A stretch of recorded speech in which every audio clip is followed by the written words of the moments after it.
mensosialisasikan atau menjelaskan tentang dunia bawah laut. Sebelumnya saya memperkenalkan diri, nama saya Nelson Wada. Saya selaku instruktur selam yang ada di POSI atau Persatuan Olahraga Selam Seluruh Indonesia, dan salah satu pengurus di Boboca Diving Club. Ya. Nama saya Nelson, dan aktivitas saya setiap hari yaitu mengajar selam. Selain mengajar selam, saya juga selalu untuk menjaga lingkungan bawah laut dengan mengadakan transplantasi atau pembersihan laut untuk supaya laut itu lebih bagus lagi dibandingkan dengan sebelumnya. Nah, mungkin ada adik-adik ingin bertanya ya tentang bagaimana cara menyelamatkan lingkungan hidup bawah laut ataupun apa itu laut sebenarnya. Oke, ada yang bertanya? Terima kasih atas kesempatan yang diberikan. Pak, saya ingin bertanya, kenapa kita harus menjaga laut? Nah, kenapa laut itu kita harus jaga? Karena sampai saat ini laut di seluruh dunia ini sudah tercemar dengan polusi. Bagaimana cara kita untuk menjaga lingkungan bawah laut? Yaitu kita membersihkan laut itu dari sampah. Tapi yang paling utama, kalau kita mungkin di sini adik-adik membuang sampah di selokan atau orang Manado bilang di got. Tanpa kita sadari, plastik itu atau sampah itu akan terbawa oleh air ke laut. Pada saat sampah itu terbawa ke laut, sampah berupa plastik atau karet itu akan menutup terumbu karang. Dia akan menutup terumbu karang sehingga pertumbuhan terumbu karang itu terhambat, bahkan bisa mati. Ya, yang sampah-sampah itu. Nah, karena sampah utama itu kalau plastik terurai itu dia kurang lebih 1000 tahun baru bisa terurai.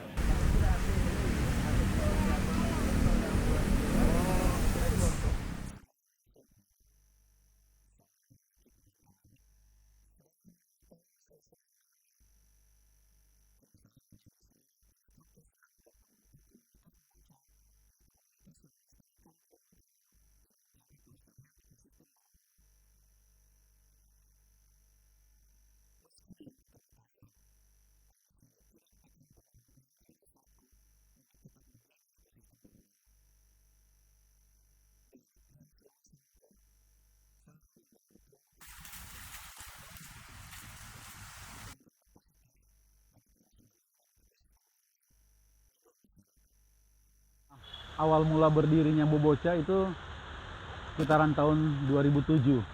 Jadi itu ada beberapa penyelam, termasuk komunitas snorkeling dari Unclub, anak-anak remaja-remaja, pemuda dari mahasiswa Unclub, bergabung dengan rekan-rekan penyelam yang ada di Sulawesi Utara.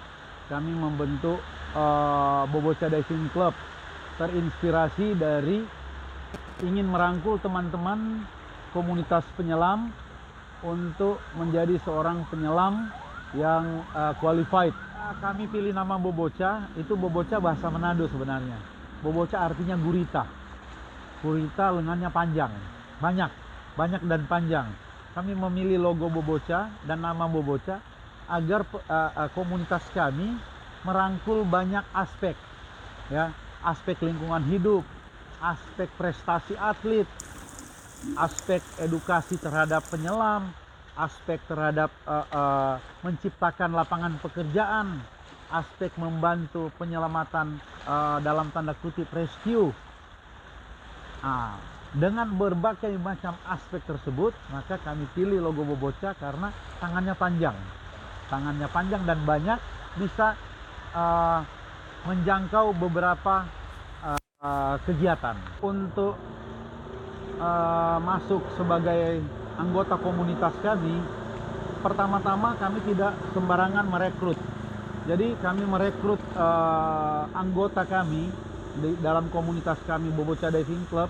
Kami merekrut dengan cara kami melakukan pelatihan atau kursus selam dengan mengikuti standar, yaitu standar internasional, agar para anggota sebagai seorang penyelam dia betul-betul memahami prosedur-prosedur penyelaman yang sebenarnya, sehingga resiko-resiko yang kemungkinan bisa terjadi kita bisa menghilangkan atau meminimalisir ya resiko-resiko itu, karena mereka sudah paham kalau kita menyelam resikonya besar, berarti kita harus mengerti dan mengikuti seluruh prosedur-prosedur penyelaman sesuai standar, yaitu standar internasional.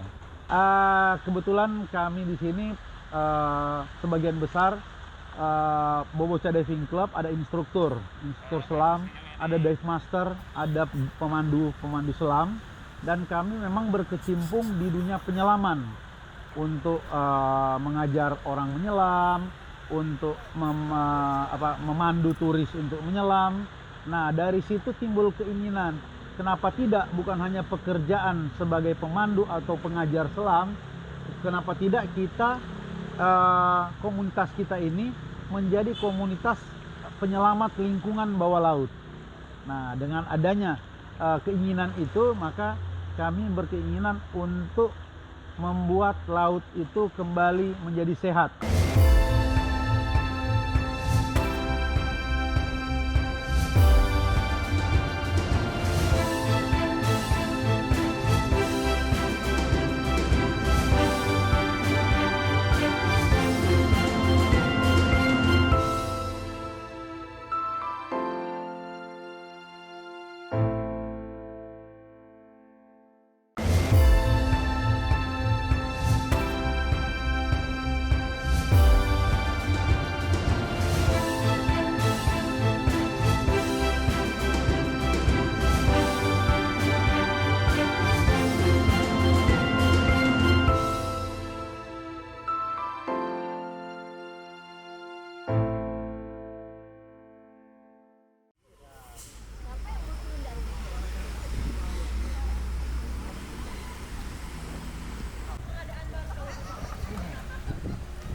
Pada saat pelatihan selam ada namanya pelatihan kolam dan pelatihan di laut. Pelatihan di laut yaitu namanya latihan keterampilan laut. Nah, pada saat kami melakukan latihan keterampilan laut, kami melakukan latihan di Malalayang. Dan di Malalayang pada saat tahun 2007 terumbu karang yang ada sebagian besar sudah rusak, dan ada beberapa tempat yang notabene hanya pasir. Jadi timbul keinginan bagaimana sesuatu tempat yang rusak atau hanya pasir kita jadikan sesuatu objek yang menarik.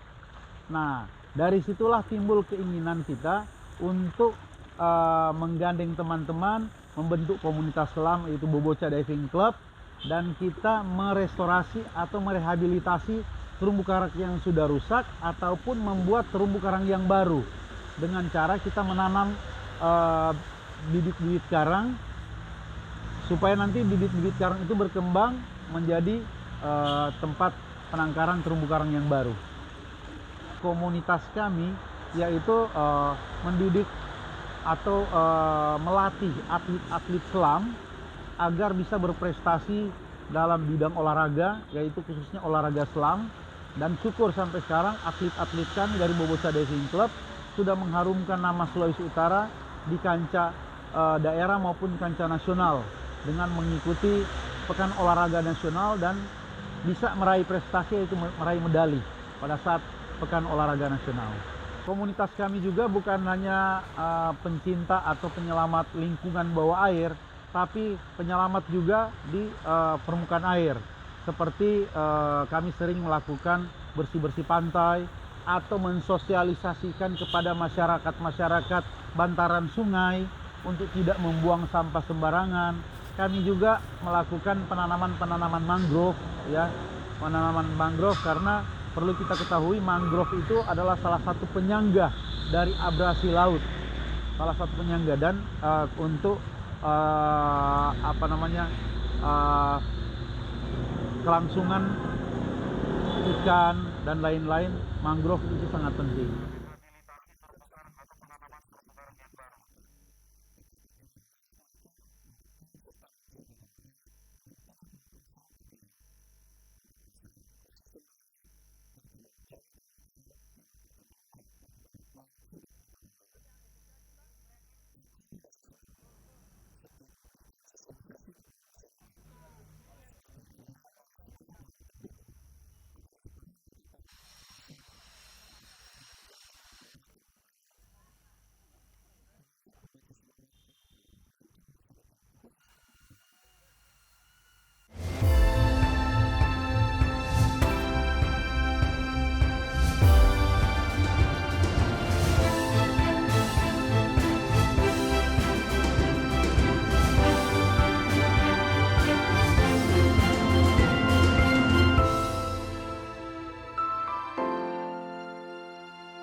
Bersama kami itu banyak terlibat LSM, diantaranya Reformers, ada juga Mudung Family, ada Koral Lestari Malalayang, Boboca Diving Center, dan banyak lagi komunitas. Tujuan kami hanya satu, yaitu untuk melestarikan karang yang ada di pesisir pantai Malalayang dan juga mengajak kepada pencinta selam maupun orang-orang yang hobi di laut untuk menanam karang, untuk melestarikan agar masih bisa dinikmati oleh anak cucu kita. Kami menggait beberapa organisasi selam, terutama Boboca dan Reformers, juga Mudung Family. Tujuan kami sebenarnya untuk mengajak sebanyak mungkin orang yang peduli. Sebab kalau cuma kita yang bekerja, itu akan mubazir. Kita lebih mengajak untuk organisasi lokal sebenarnya, supaya mereka sendiri yang melakukan dan bisa dicontohi oleh teman-teman yang lain. Jadi semakin banyak yang peduli, sebenarnya semakin bagus. Sebenarnya yang beraktivitas sering di sini itu mereka. Mereka yang sering membawa tamu, melatih orang dari tidak bisa menyelam sampai bisa menyelam. Jadi sebenarnya kita menyediakan tempat untuk mereka. Nah, dari situ sebenarnya kita mengajak supaya dengan banyaknya murid yang mereka dapat, orang semakin mencinta laut, banyak lagi yang datang, mengadopsi karang, menanam karang.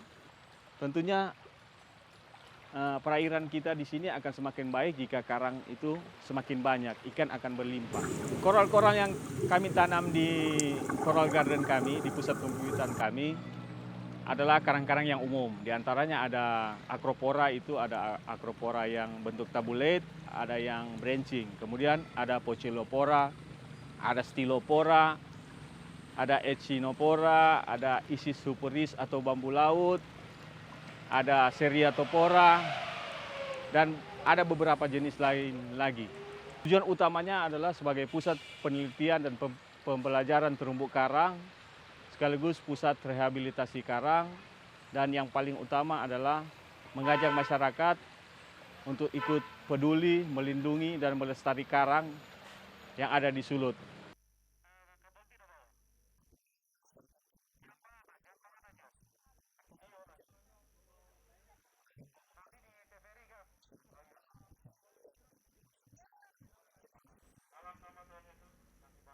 Ya, tantangan terbesar pertama orang Manado itu sendiri. Banyak kecenderungan orang Manado yang pertama tidak suka panas, tidak suka air asin, ya. Terus mungkin pemandangan orang-orang awam menyelam itu berbahaya.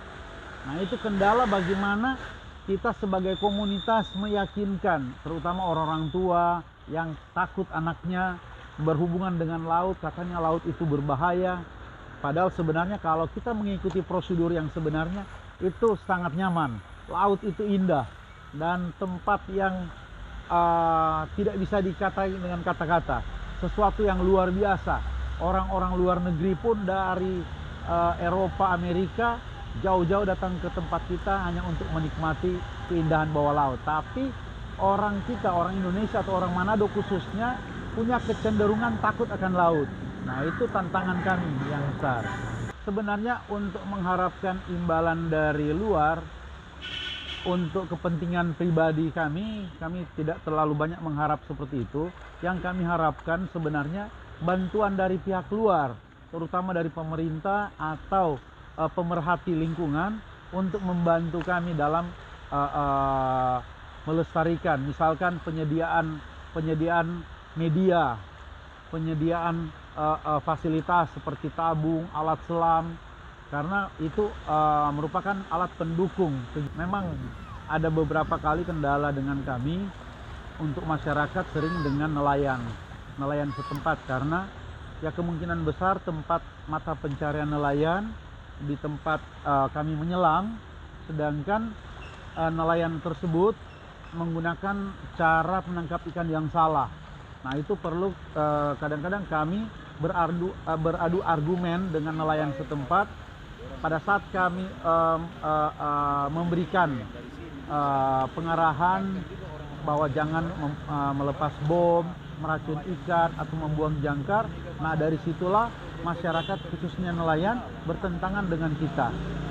Kalau dengan pemerintah, biasanya kami pada saat kendala-kendala dengan pemerintah, misalkan ada saat-saat tertentu kami butuh misalkan dukungan pemerintah, misalkan minta bantuan pendanaan, tapi dari pihak pemerintah supportnya sangat kurang.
Dulu kami nelayan yang ada di Melalayang Los gampang untuk mencari ikan karena ikan sekarang ada di dekat pesisir pantai dan di terumbu-terumbu karang.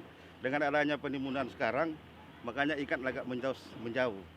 Dan kami mendukung komunitas Boboca yang ada dan kami bersatu dengan komunitas Boboca yang ada sekarang dan kami tetap melestarikan terumbu karang yang ada di Teluk Manado. Fokus kami terutama yaitu merehabilitasi. Ada beberapa tempat, bukan hanya di Teluk Manado, bahkan di Bangka, Lembe, di Ternate, Jailolo, Gorontalo, yang tempatnya mungkin waktu-waktu yang lalu mereka melakukan penangkapan dengan cara mengebom ikan sehingga terumbu karangnya sudah rusak. Nah, itu kami rehabilitasi dengan menanam kembali terumbu karang tersebut dengan anakan-anakan karang kami tanam sehingga beberapa saat kemudian terumbu karang itu bertumbuh lagi. Dan kami juga melakukan pembersihan di bawah laut, yaitu mengangkat sampah. Itu rutin kami laksanakan 3 bulan sekali. Kami laksanakan mengangkat sampah-sampah yang ada di bawah laut, karena sampah-sampah terutama plastik apabila dia tersangkut di terumbu karang, polip-polip terumbu karang itu bakal mati, ketutup dengan plastik. Nah, sampah-sampah itu yang kami angkat sehingga terumbu karang bisa tumbuh dengan bagus. Ekosistem bawah laut itu sangat bermanfaat. Pertama, kepada nelayan setempat. Apabila karang sudah rusak, otomatis ikannya sudah kurang untuk berkumpul, ikan-ikan kecil. Karena ikan-ikan kecil tidak ada berkumpul di tempat yang itu, otomatis ikan-ikan besar sudah tidak akan ke situ, karena rantai makanannya plankton, ikan kecil, ikan besar sampai ikan sangat besar itu ada rantai makanan. Nah, kalau terumbu karangnya sudah rusak, otomatis ikannya berkurang. Nelayan berdampak kepada nelayan. Otomatis nelayan pekerjaan sehari-harinya menangkap ikan. Nah, kalau terumbu karangnya bagus, otomatis nelayan punya sumber untuk mencari ikan lebih besar. Itu pertama. Terus kedua, terhadap wisata. Kalau terumbu karangnya sudah rusak, otomatis turis-turis sudah tidak bakal datang. Karena terumbu karangnya bagus, ikannya banyak, mengundang turis-turis untuk datang berkunjung ke daerah yang terumbu karangnya otomatis bagus. Dan yang paling penting yaitu terumbu karang itu penghasil oksigen untuk kebutuhan setiap manusia, ya. Dan terumbu karang juga menurut penelitian adalah salah satu sumber bahan baku obat-obatan, ya. Nah, tujuan kami memang ya biasa kalau klub-klub yang hanya di daerah, yang penting kita membuat terumbu karang itu sehat, terumbu karang itu bagus. walaupun dampaknya nanti lebih luas lagi. Kami membutuhkan peran pemerintah, ya, peran pemerintah untuk sama-sama menjaga kelestarian lingkungan, karena di depan kita itu salah satu destinasi wisata bawah laut terbaik di dunia, yaitu Bunaken. Terumbu karang sangat penting bagi kehidupan manusia. Mari Jo, torang semua jaga betul-betul terumbu karang. Jangan serusak terumbu karang demi kelangsungan anak cucu kita nanti.